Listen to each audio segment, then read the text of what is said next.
Good evening, everyone.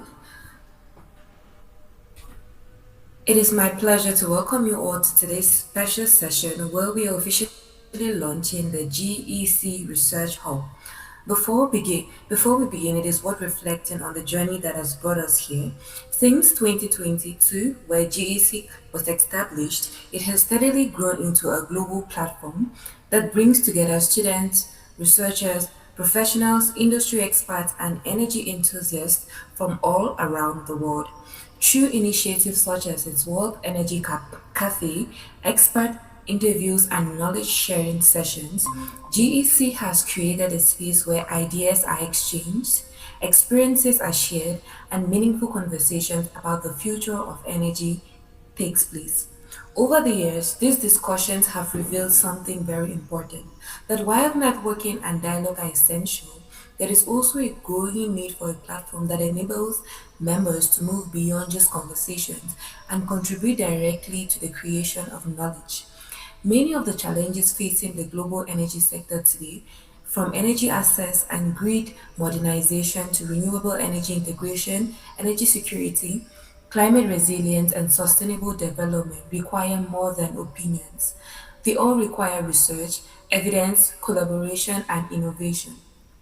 The launch of the Global Energy Community Research Hub represents the next chapter in its journey, and this has been a natural progression from discussing about energy related challenges to actively investigating them, from sharing ideas to generating knowledge, from connecting individuals to building collaborative research communities capable of creating solutions for the energy transition. Today, we will explore this vision behind this initiative, the opportunity it presents, and the role collaborative research can play in addressing some of the most pressing energy challenges of our time. And to help us understand this project and its entire vision, I am delighted to welcome the founder and chairman of the Global Energy Community, Mr. Diaa Behary, who will be sharing with us not only insights about this platform, but then how we can join this platform and make the most of the community. Mr. Dia, you're welcome on board. Thank you, Tifuh, so much for the introduction. It's my pleasure to be here with you and all the other attendees and those who are going to be watching us in the future, since we are going to record this session and publish it on YouTube for the future as well. Thank you for the introduction. You're welcome. We would we would like you to first start by introducing yourself. Who is Mr. Dia and what has your journey been like in the energy space? Okay, so I can say my journey began in Egypt when I was at the last year. We had some critical issue in Egypt at that time, which was the frequent blackouts of the electricity because of some problems we had. So that's why me and my group mates who were working towards our graduation project decided to try to solve this issue. Uh, we did this by making some small designed wind turbine called Archimedes wind turbine, and we even published the video about it on YouTube. And the goal of it was like solving the issue in a different way, because, for example, in Egypt, uh, the culture of having solar PVs on homes is not popular. So we thought about the problem in a different way of how can we provide, or people can have small wind turbines on their houses, which is very cheap, with low noise and affordable. So unlike the traditional wind turbines. So from here, my interest came into the energy and how to solve this issue. Because, for example, in Egypt, now we have by somehow solved this issue, but the issue still exists all over the globe in different countries. There are energy poverty, and many people are without access to energy. So from here, my interest came to energy, and that's why I decided to continue my master's degree in energy sphere, in power plant engineering specifically, which is the one which targeting this issue or this knowledge specifically. And after that, also, I continued my PhD to discuss these topics related to energy deeply, which I'm doing now. In parallel, I believe, like in general, I believe the knowledge about energy is very important because, let's say, it's what we built, all the technology and the knowledge we have nowadays. But without business or without project management, without changing this knowledge into real and practical solutions, this knowledge is unfortunately useless. That's why I started in parallel to formulate and found some initiatives to support Egypt, to support the participants from all over the world of how to get connected with each other, how to share ideas, how to transform the ideas they have into projects. And this I'm doing through two initiatives that I founded and currently leading, which are the Global Energy Community, GEC, and Energy Sustainability Program, ESP. So shortly what we do in GEC, we aim to be a decentralized platform to connect young people from all over the globe without any connection to politics, without any connection to countries or governments. We just people who are motivated and targeting the goals of clean and affordable energy for everyone and trying to discover these topics and find solutions to them. So that's what we are doing in GEC. Simply like our idea or mission behind it.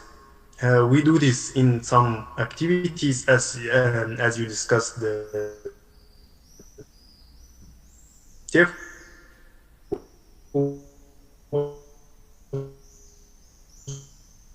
so we do global energy like for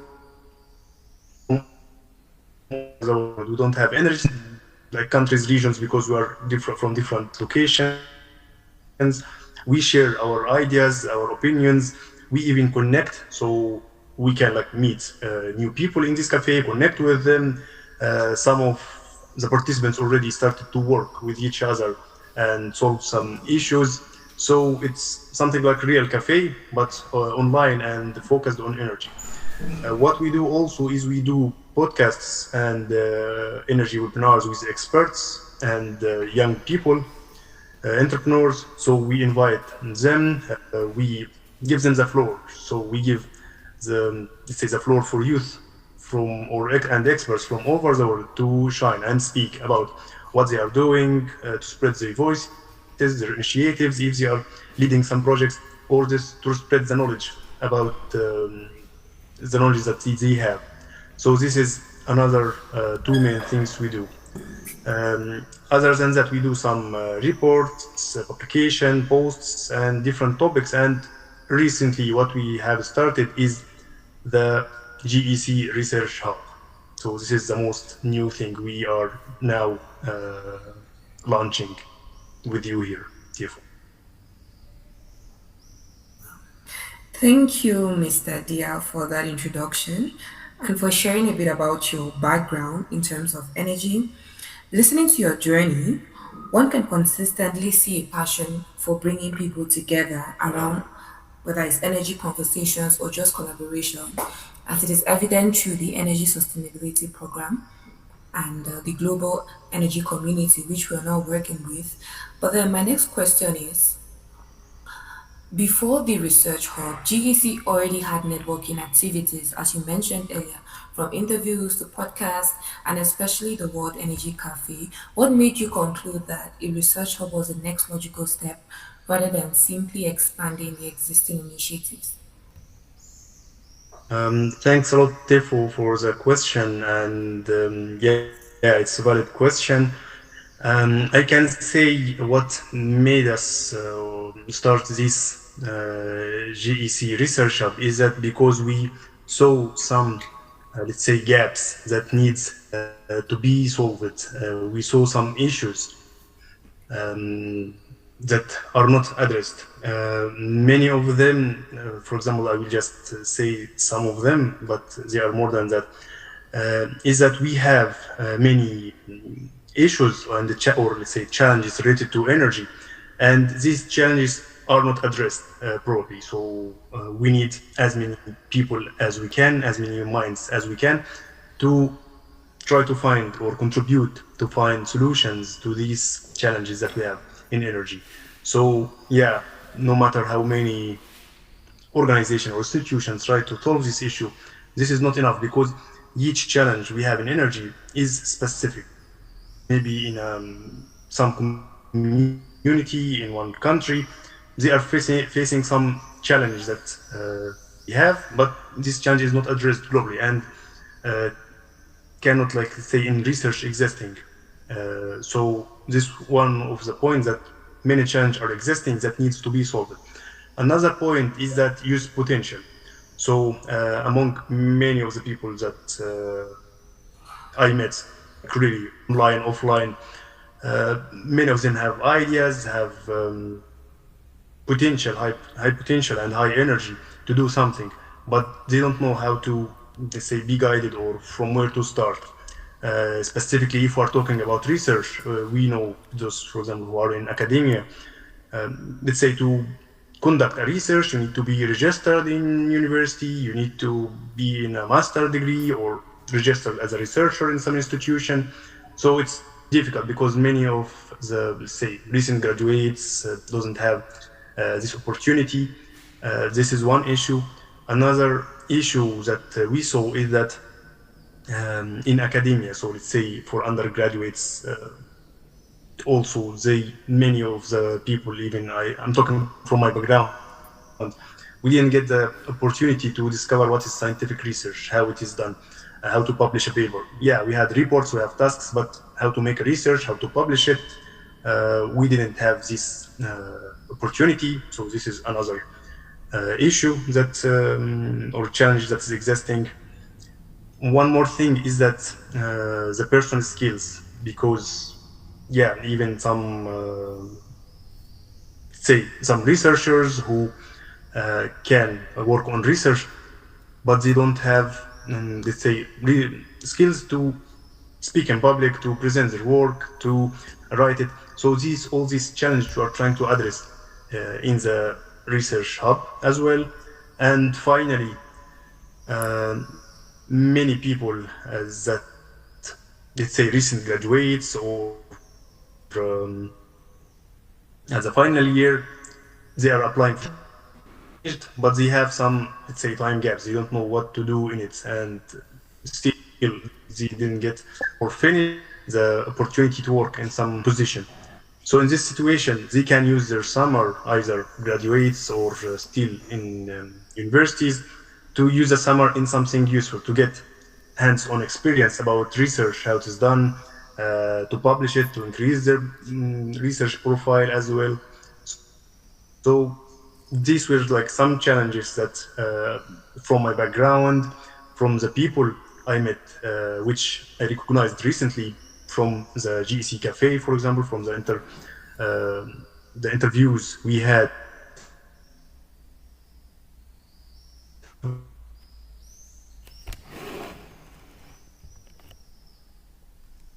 with the in that many energy challenges existing needs to be solved, use potential they have, but or how to be guided, issues between the academia and research. So yeah, research is in some cases can be in one direction, but the real challenges that in communities are, let's say, in a different direction, to develop and improve this researcher profiles. So even if they are practicing research, but they need to increase their profile of as researchers, to learn more skills related to public speaking, writing, and so on.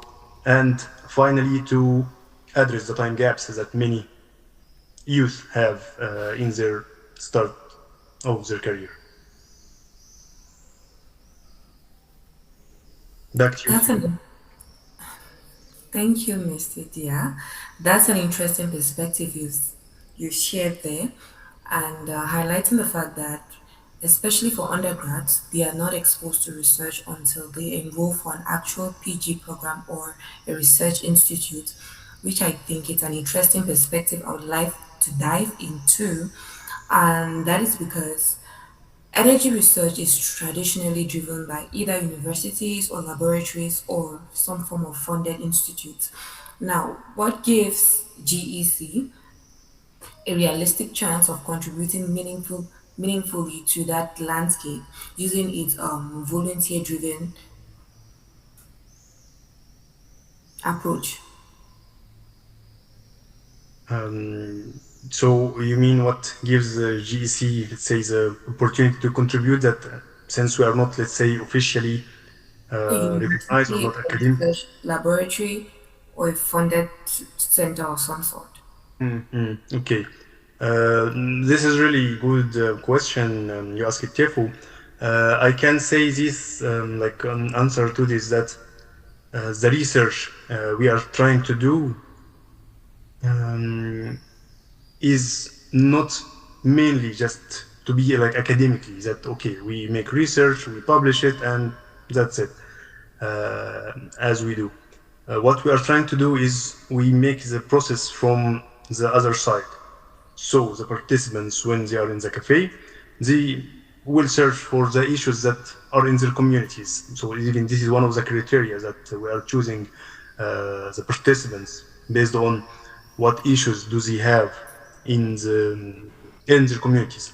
So they will come with issues they have in each, let's say, sub team in the cafe. There is a supervisor or research lead. This research lead has academic experience as a researcher, has experience as a supervisor. So he will guide the participants of how to solve this issue in, let's say, scientific way. So the issue or what we are targeting is not just write paper and publish it, such as many universities and labs do. We focusing more in solving real problems that are existing. So we will find real problems, challenge existing, then start research it, how to solve this issue. Then after that, we will publish the results uh, in different locations, as maybe we can discuss this point a little bit later. I hope I answered your You question, have, Tim. you have, you have. And building on the point of research publication, one of the criticisms of energy research is that many papers are only read by other researchers. Okay. And sometimes, after research, not much is done with the results. So, how is GEC Research Hub going to ensure that knowledge moves beyond publication and goes into implementation? Thank you again for the questions. Yes, I believe it's by somehow connected to my previous answers that we trying to, let's say, get an issue, then try to solve it, not some theoretical thing. So this is one thing, as I explained.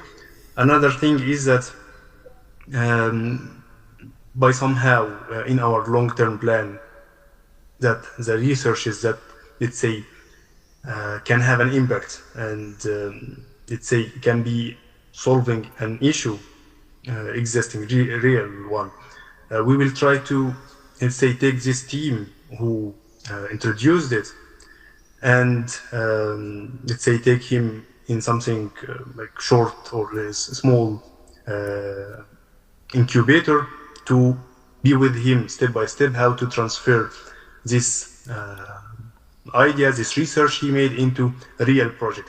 So we will support him with all the, let's say, guidance, mentorship that is needed, and also put him on the way of applying for funds from other organizations that can support him realize this project in reality. Because yeah, if, let's say, the steps we have, if the person participant or if the team have an issue that they are solving, they made research and came up with results that really solving this issue from the different perspective, like from financial point of view, from technical point of view, from policy point of view. That yeah, it's not having it will not cause issues to, let's say, government or to other communities. So if the solution, the research they made is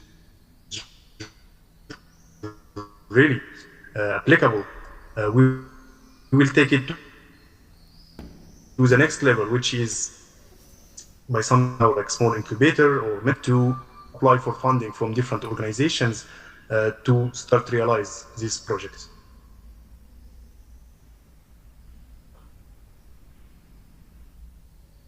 Thank you for that detailed response, highlighting the fact that GEC is not only here to publish research but also encourage that research to be put together and community based.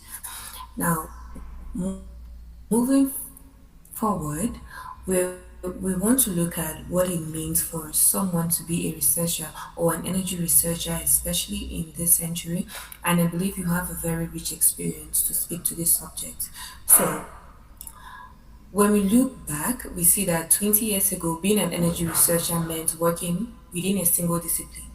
But then today, we're looking at evolution in technology, economics, policy, and then there's climate change, there's finance, and there's data. What are some of the skills that would define the next generation of energy researchers from your perspective? This is also a really nice question. Let's say about what skills are needed that the researcher shall be equipped with in nowadays. And I can say, let's say, the one of the main important things or key skills is that the critical thinking, because especially with AI nowadays present and everyone is using it, the critical thinking is really a skill that will be rare, in my opinion, in the future. Because, yeah, if I see something, let's say, a problem, or if I see, let's say, something uncommon or something need to be solved, instead of just sending it to GPT, I suppose this, or how to solve this, I need to firstly analyze what is this thing that's happening, how to solve it, how it's affecting that me as a person to be able to have, let's say, reasoning in my thinking of a specific issue to reach to the final results. So critical thinking is really important skill that is needed. Artificial intelligence is, yes, also very useful, and let's say learning artificial intelligence is not just asking let's say GPT or any of the platforms that are appearing nowadays, but it's how to use it in let's say the best way to get the result. So how to write the prompt to get the result that is needed, how to use it to make the analysis, how to get the results from this analysis and check it, because not necessarily everything is correct. So there are some courses from different platforms nowadays that teach how to use artificial intelligence in the best way. So it is not just chatting, but using it, using the project and using the how it's called, the apps that are inside it. This is also skills that are needed to be learned by researchers because it saves much of time, which is really a valuable thing for researchers to save it. And also it helps them, let's say, open perspective to find gaps in their researches quickly. This is another point or another skill. So firstly, critical thinking. Secondly, artificial intelligence or dealing with it. Thirdly, public speaking and presentation. Because, yeah, as I'm always saying in the different occasions, that if I have the skills, if I have the knowledge, but I'm not able to deliver what I want to say, I'm not able to speak, I'm not able to simplify the information I have, I will not be able to unfortunately, this information will be useless or stay within me or on my papers only. And it will not make the person who did the research or made the work shine, because another person who is able to talk will take the credit because he's the one who is able to talk, explain, and so on, not the one who is behind the scene. So both of them are really important, but it's really important skills that public speaking and pitching presentation that need to be learned by every researcher. I believe there are like many other skills, but I will let's say stop at only let's say those top three from my point of view that are really needed and important.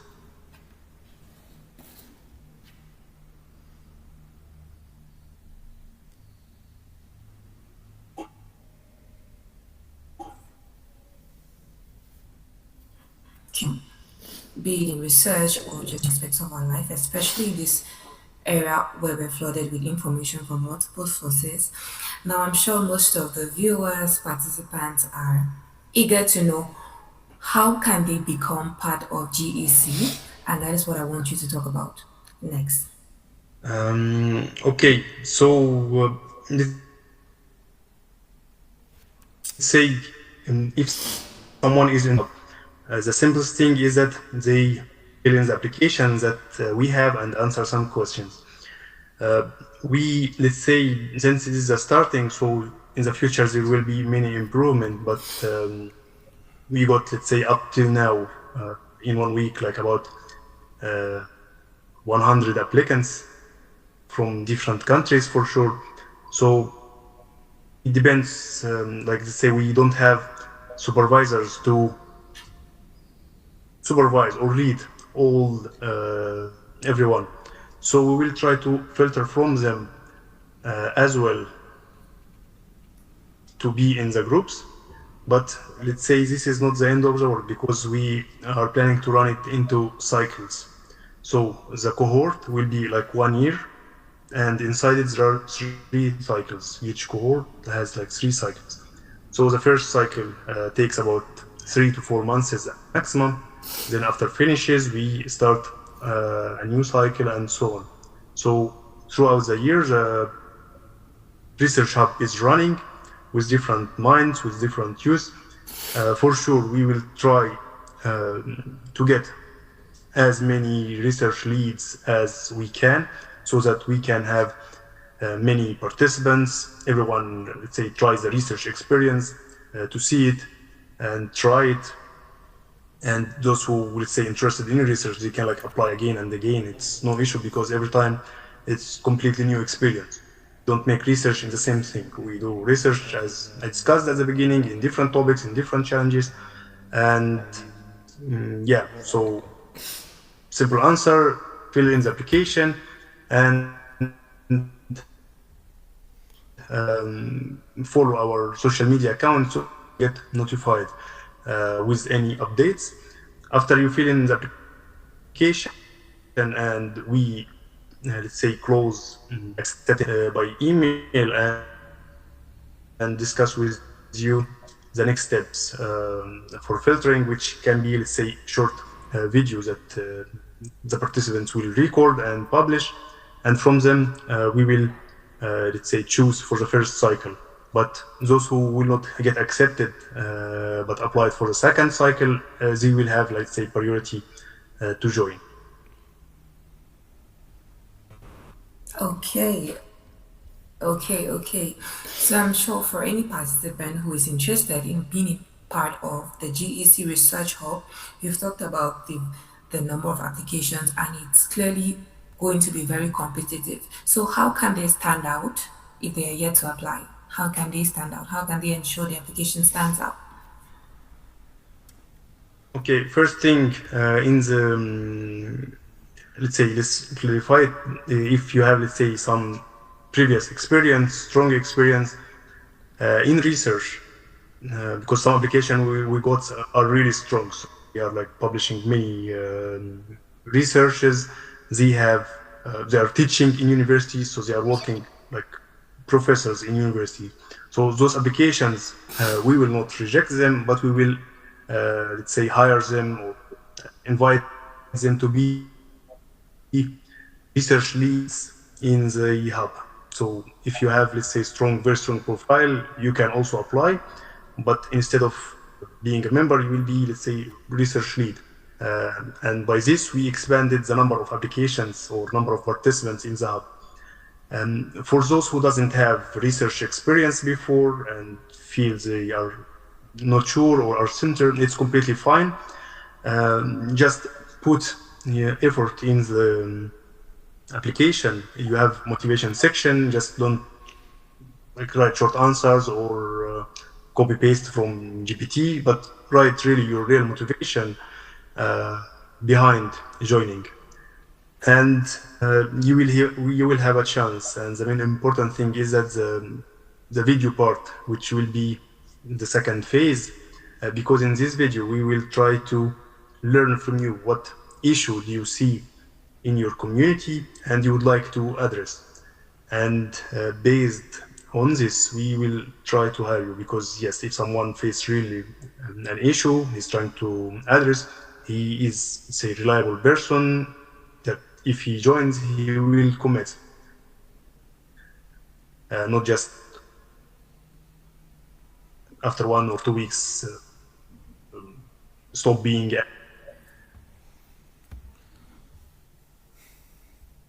So from this, let's say 2 points or 3 points, we will prioritize. So first one is don't hesitate to apply if you have that needs to be solved, and this will make your application much more stronger than just applying and you don't have any goal, or you don't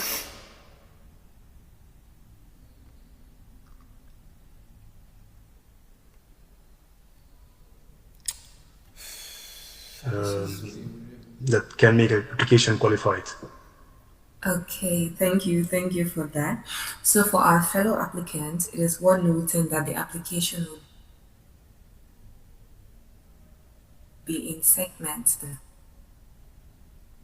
first phase and the second phase, and while going further, we're going to take you back to the previous point which you had talked about. You had mentioned pairing with mentors and cycles. We would like the applicants to have an idea of what the GEC Research Hub structure is going to look like. How will the program run? The interactions with mentors, and also, are there going to be divisions? Let's say renewable energy, solar. How exactly is the program structure going to look like? Structure of the hub, then move into the domains. So the hub is structured as follows. So we have the research hub head, which we are going to announce in the coming days. This smoothly, everything is coordinated, for example, not facing issues and so on, and putting, let's say, the overall direction and guidelines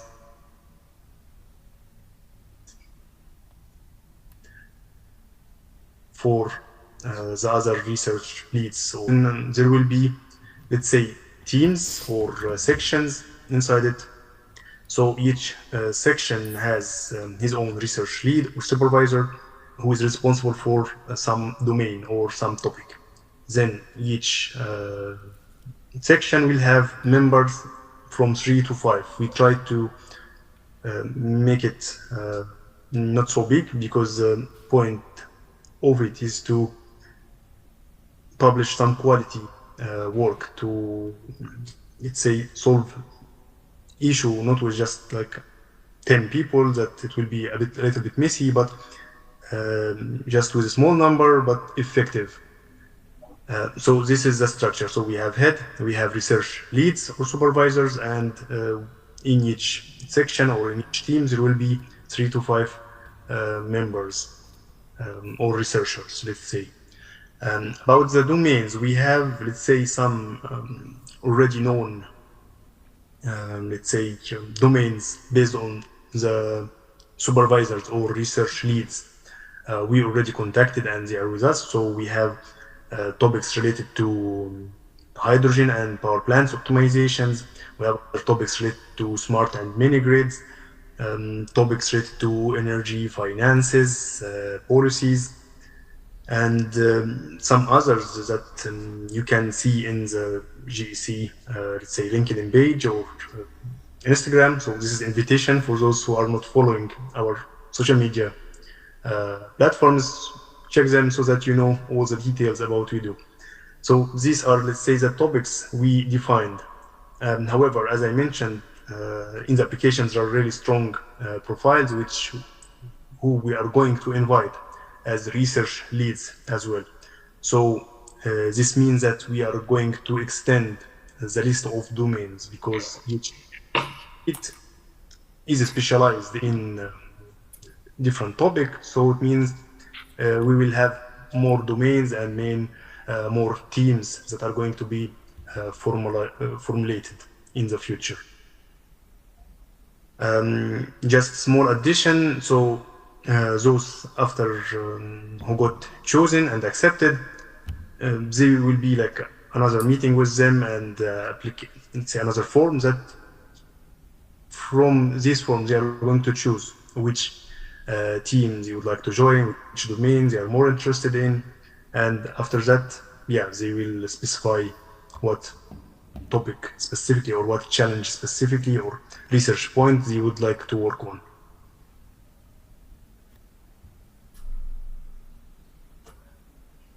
Thank you for that very elaborative response, Mr. Diaa. And as we draw closer to the end, I would like you to throw more light on who the target audience is. Okay, this is yeah, I got your question. It's just interesting because we're targeting different categories. But let's say the general category is energy enthusiasts, those who care about energy topics, those who are interested in energy topics, trying to learn more about it or to, let's say, increase their profile in it or to solve issues in it. So those are our target audience. Let's say for the participants, as I discussed, it's like diverse because we are targeting, let's say, undergraduates. So this is, let's say, the minimum we are targeting, like undergraduates in any year. It is not important because we are trying to give them the experience of research to learn how to make research and so on. So this is one, let's say, category. And for them also, it is very interesting because, let's say, based on my even personal experience, when I'm undergraduate and don't have much this touch and communication with other experts in the sphere, or I don't have this feeling or sense of how to communicate, how to work in teams, and so on. So it's going to be a very unique experience for those undergraduates who didn't have the chance to work on international level before, to, let's say, do any research before or communicate with experts before. So it's going to be new experience for them. So this is the first category. Second category is recent graduates and master's degrees, because for recent graduates, some of them are trying to go into master degree and they are just waiting for applications or even applying for a job, but they have some gap. So it will be a good opportunity for them to improve their skills and use their time in something useful and learn and communicate with others. Master's degrees for them also, it's similar as recent graduates. They need to publish some papers. Like, publishing is not a must in master's degree, but it makes their profile strong And many of those who are in masters try also to continue for PhD, so they will get in uh, hands-on experience about research and so on. So this is the second category. Third category is PhD researchers already. So for them, for PhD researchers, it's like a must to publish at least 2 or 3 papers.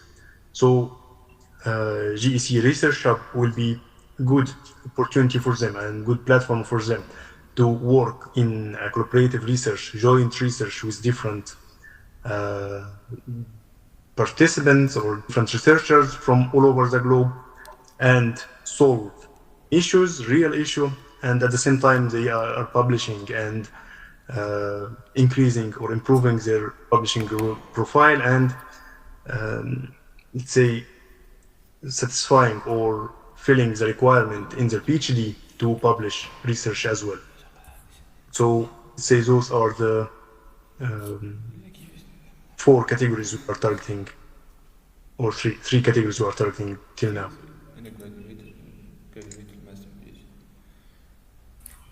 Thank you, Mr. Diaa. So, if you're anything from an undergrad student, recent graduate, master student, or PhD researcher, you are gladly welcome to apply whilst the application window is still open. Now, as we mentioned earlier, the global energy community, it's beyond just the research hub. We have other activities that are going on. I'd like Mr. Dia to shed more light on that and also inform the listeners on how they can be part of these initiatives and where to connect with us on social media. Okay, so let's say one of the really interesting activities we are doing, and I discussed at the beginning, but I will repeat it now because it's really useful, is the GEC World Energy Cafe. Why I'm, let's say, highlighting it even before the others, because one of the key and important, let's say, skills or activities you can make is communicating with people different from different countries, from different backgrounds. Because networking and expanding your connections is extremely useful. You cannot imagine how useful it is.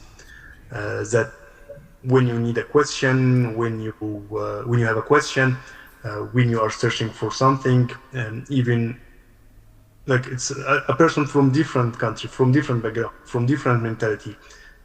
It's you're learning from him huge amount of information and adding to, let's say, your knowledge and your skills. So communicating with people in the GEC cafe is very important and very useful. So not only communicating, but also the participants practice public speaking, because when everyone gets the floor to speak, to share his opinion, he need to articulate his thoughts. He need to speak and explain his opinion in a clear way that everyone else understand it.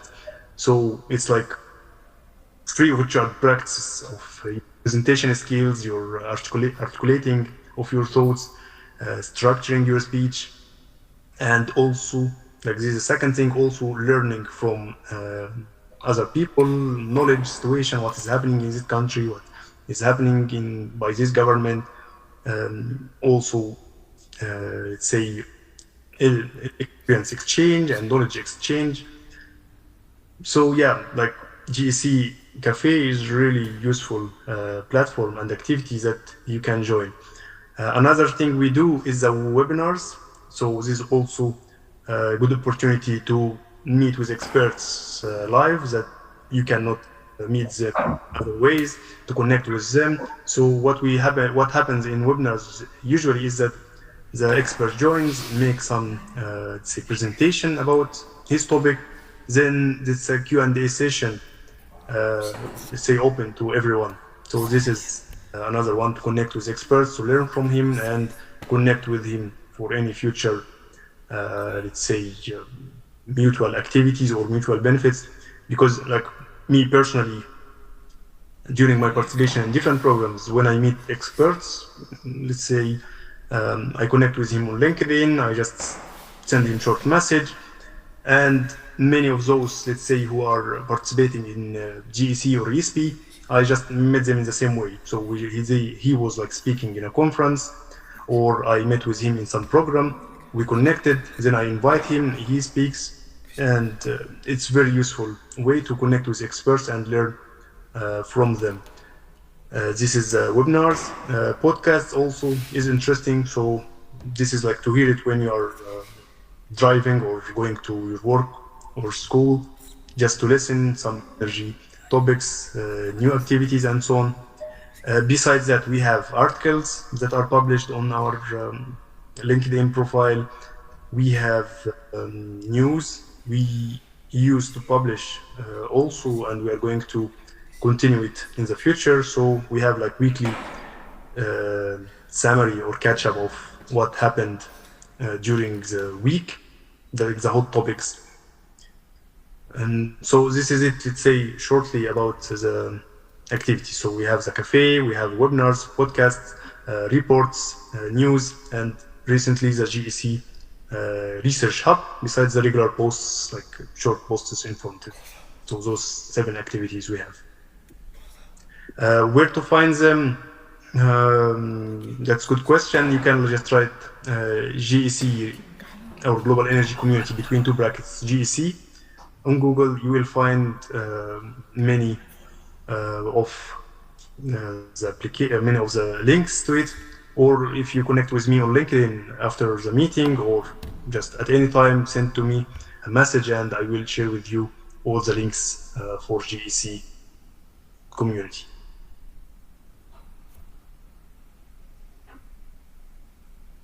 Indeed, GEC it's a force on its own, and we look forward to more events organized by GEC.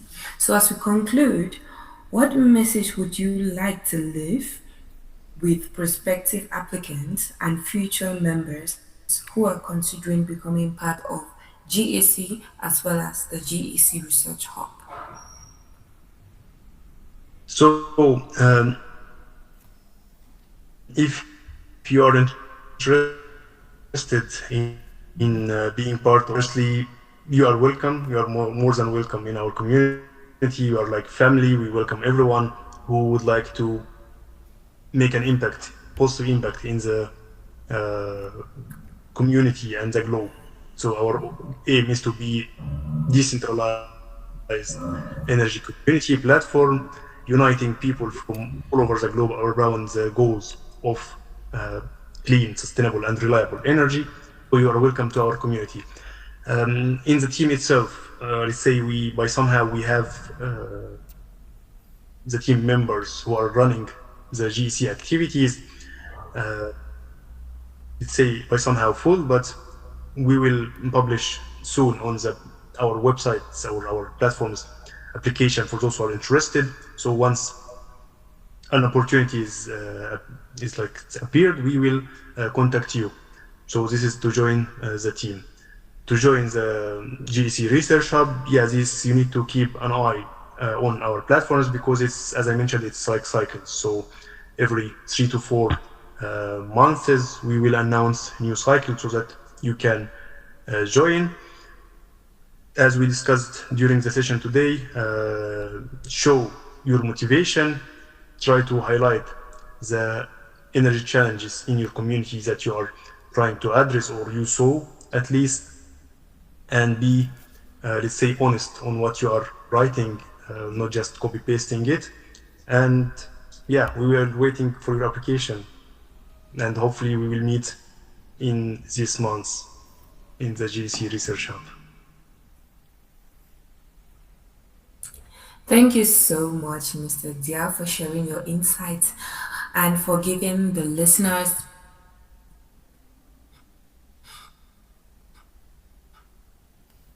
a deep understanding that are available through its research. So everyone joined us today. We hope this is and how to become a part of this growing global community of energy professionals, researchers, innovators, and you can name the rest. As you all know, applications are currently open, so we encourage you to take advantage of this opportunity. Be sure to connect with GEC across all its social media platforms, from LinkedIn to YouTube, to engage with us about upcoming programs, events, and opportunities. On behalf of the entire GEC team, I wish you the very best with your applications, and we look forward to welcoming you on the other side. And thank you once again for joining us today. I have been your host, Tar Patient Sifu, researcher and renewable energy developer. Good luck with your applications, stay connected, and we look forward to seeing you. Thanks, Tifuh, for the amazing hosting, and thanks everyone for who joined today or who will be watching us on YouTube. And wish you all the best in your life, and don't hesitate to reach out at any time. See you and goodbye. Likewise.